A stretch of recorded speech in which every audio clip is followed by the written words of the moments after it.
Funny, we're talking about protein and meat eating, yet for the last 50 years, there's been intense amount of studies done.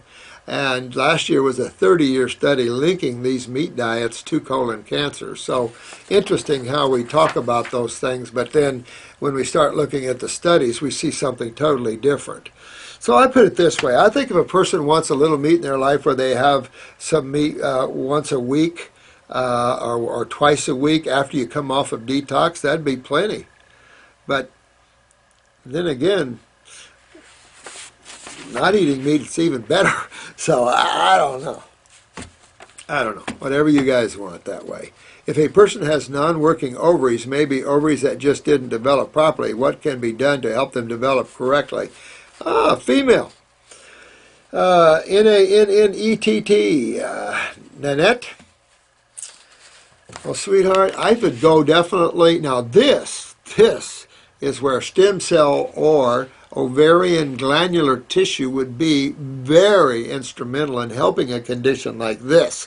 I use the female reproductive formula because I didn't give you an estrogen formula there. I gave you a formula to help regenerate the ovaries, the uterus, pick up the pituitary and its control of menses and all that.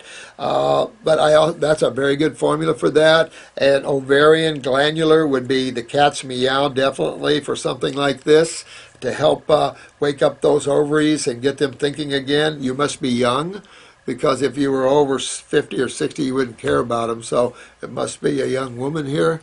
So definitely. But and suggestion here that you're having hair problems, then the suggestion would be, are you having pituitary problems? Did you start menstruating too late or too young? Are your periods irregular? Those would all be pituitary suggestions. So you might want to take the pituitary. The pituitary controls the growth of tissue. So again, there's enough suggestion here you might have a pituitary problem. So I would take a pituitary glandular, or take the female reproductive, or both, an ovarian glandular if you like. It'll pop up the ovaries with the female reproductive form. At the same time, go after your lymph system and go after your GI tract, and you'll be well. Nanette, and thank you, dear one, for the question there. Great question. Good question. A lot of females suffering right now. A lot of problems in that area. A lot of problems everywhere.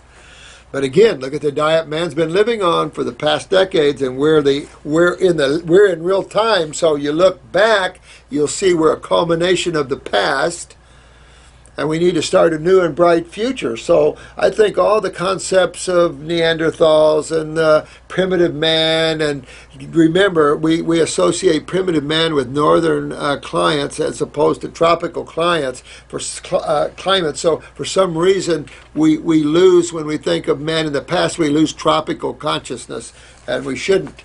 So pulling us back to the now and for the future, I think we should start a new way of life and a higher involvement of the Homo sapien species and drop the past. It would be good, I think, really good. This has been flagged as spam. I don't know. I have a question. If nothing dies, what are we trying to heal? Good question. Good question. Nothing dies from the perspective of consciousness. You can't, your awareness, you can only change. You can only move it around. It's like even on, everything here is made of atoms. And even though you see the form change, nothing is destroyed. So things only appear destroyed. It's a constant state of changing form. No question. Creation is an ever constant change of form. So when you're looking at, and the question of healing, this is just damaged form. This is just repairing form. So at one level, it's an incredible event. On another level, it's the mundane world again. And the cause and effective factors. I mean, this is just cause and effect. What you see in your body is simply cause and effect.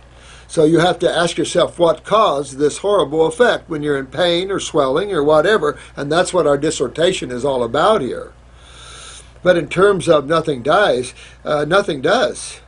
I mean, study a little physics and quantum physics and get into that side. Spirituality will show you that as well. that we just change forms. As soul, you're absolutely right. As soul, you're not trying to heal soul. You're trying to let soul awaken to its own divinity, because there's nothing to gain knowledge over. God already is it all. So there's nothing for it to gain except understanding of itself. But hard to explain some of these things from these point of views. Illusion, maybe. Maybe. As far as I'm concerned, I'm going to work on releasing my attachments. I agree with you, and that's what I try to do all the time. And you guys will bring some to my face, and then I work on letting it go. And so yeah, we all that's the gig to me. You're right on spot there, dear one. Who is this? Oh, White Wolf. Yeah, man, you're right on spot on. Detachment is the cool state, and talked about in most religions, definitely in Buddhism and the like. Buddha, but you see that in all writings, the detached state and getting away from that. Why tend to the body when I can just let go of worrying about it? Yeah, well, I agree with that. And it's true that when you're working from a higher perspective, that, you're in one way, food will change its magnetics when you come in contact with it. But on the other hand, that's the problem. As you grow, and I hate to liken it because it gives a wrong view of positive and negative. But let's just look at it in creation a minute. We've got the negative pole and the positive pole. Each one are just opposite sides of the same coin, although we all seem to like the positive pole better than the negative pole, even though the negative pole does breed some incredible experiences. But what was I going to tell you about that? Talking about vibration and frequency of things. Because as you align yourself from the positive pole, the negative foods can pull you down. Some of the people that live in the negative worlds, and so much of their life is on the lower side of consciousness, and they eat, you see people live in their 80s or 90s eating omnivores type diets.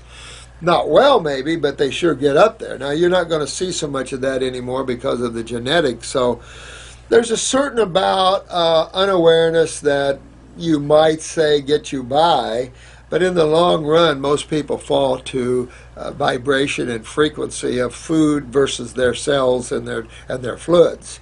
So you could look at it in that way, I guess. But in reality, is the more energetics that you are able to channel. Obviously, you like to run with higher forms of magnetics because the other pulls you down too much. And so you can be a ping pong ball between the positive and negative forces. If we're looking at positive and negative forces as external to us, that we're the viewer viewing these two sides and playing on both sides depending what lifetime and what you're having fun doing or what you're there to do or whatever the journey is, you appreciate either side. You can go back and the other, I eat meat, I want to eat meat. Or you can go back and say, no, ancient man was frugivore, and look, he got away from it. Or does it really matter one way or another? Well, when you see it comes down to the final analysis here, when it comes down to the health of the physical and also reaching into the emotional and mental bodies, getting healthy is very important.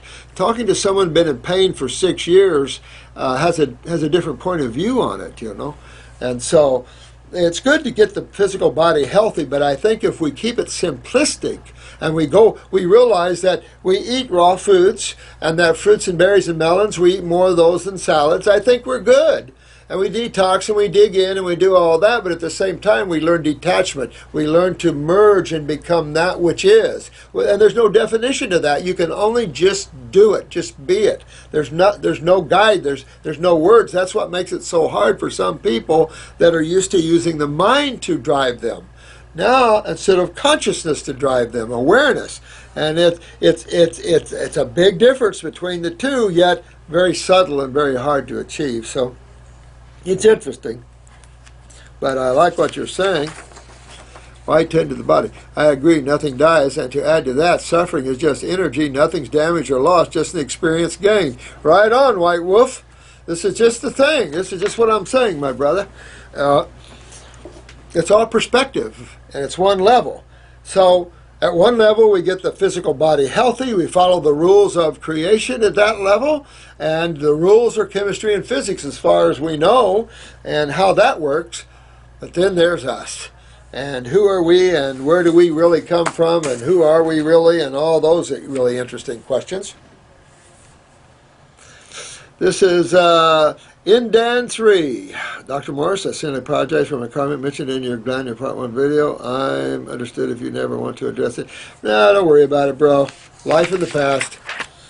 Come and join us at the seat of beauty and joy and ecstasy. Doesn't matter, all right? It's I consider you all my family, and we have a little squabble. So what? Let's just keep pushing down the road. We'll keep. I don't mind you guys giving me any of these questions, by the way. Some of it, I myself were a little like, because it's just science isn't there yet. Science is very unaware right now, and the problem with so much science is there's a lot of theories, and theories are okay. But I'm really not one on theory so much. I like practicality and what works. And I know that we're dealing here with what works. I think this is simple. This has always been simple for me to understand health and wellness. Okay, we're there. All right, we go down the road. We get ourselves well. Now what? And you, if I can inspire you to become more aware of you and to get into these higher realms of ecstasy and joy and love and humility, we're home. We're home. Or at least a big part of that. Ah, Mr. Mango. Hey, my friend. One of the brothers. Please help prevent gastric bypass surgery. Oh, my God, man. Hello, Dr. Morse. I'm a longtime viewer. Thank you, my friend. First-time writer. Well, I'm glad you are writing because this is a very interesting question. For the past month, I've been preparing myself in my kitchen for a juice fast. I will be starting April 1st. My intent is to help support a close friend who's been battling a weight problem. Oh, you're a good man. I can tell you that already. And will move in with me for 60 days to help him get through this. You're a good dude, man. This is right on. I respect that tremendously. I've since transitioned him onto an 80% fruit, 20% veggie diet, which he started March 1st and has been doing marvelous. When you're obese, work with them like that. Even if they have to cheat once in a while, keep working with what you're doing. You're doing an excellent job, bro. You just keep working them. If they have to cheat, keep them in balance. I had a 770-pound man as my biggest fellow, and he worked the raw. We even sent him to a retreat. He worked the raw, but he couldn't always do it. There's times he had to come off and go the other way. Okay. But you keep working in balance. Better to be a little more balanced at first and then break a little more into the raw, a little more into the raw, a little more into the raw, a little more into the raw, especially the bigger you are. If you're the type of person that can make a severe cut, okay. But if you go slower, your skin will stay toned better, and et cetera, et cetera, et cetera. But if you're headed for a bypass, definitely, because there's nothing good, about a bypass. This 770-pound guy, got him down to about 500. Still frustrated. Everybody was talking to him about a gastric bypass. So he brought in to me the surgeon's paper on the bypass, and the surgeon had given him a drawing of gastric bypass, and he showed him just what he was going to do. So what they do is they eliminate the small, they shrink the stomach down to about a third its size or more, and then they route the intestines. They route away from the small intestines, and they go back into the last part of the small bowel, the jejunum. You go right down into the very bowel by the ileal part of the bowel, and right near I don't know how close to the ileal bowel, but right down to that lower portion, and there's only, I don't know, if I remember right, there's only a foot or so left of that ileum and stuff. So